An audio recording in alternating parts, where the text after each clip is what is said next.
আজকে আমরা অনুমান 3:30টার দিকে আমরা আমাদের বেলফাং যে নাকাতা আছে ওই নাকাতে আমরা ভেহিকেল চেকিং করি। তো আমি এবং ইনক্লুডিং আমার অফিসার তিলক জমাতে এবং অন্যান্য স্টাফরা মিলে, তো ডিউরিং ভেহিকেল চেকিং আমরা যখন চেক করি তখন একটা বাইক, ওই বাইকের মধ্যে 2 জন ছিল।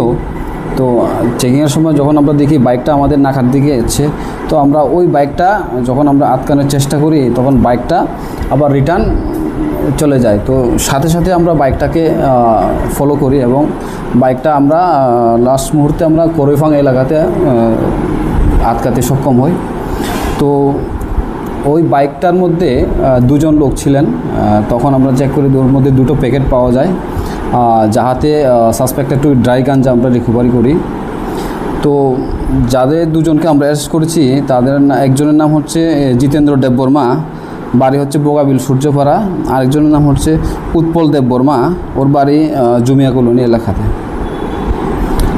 তো এরপর আমরা ওই 2টা যে packet suspected to be dry ganja recovery করি। তো ওজন করে দেখতে পাই ওর মধ্যে মোট 10 কেজি গাঞ্জা রয়েছে। তো ওখানে যার বাজার মূল্য হচ্ছে অনুমান 50,000 অ্যাপ্রক্স।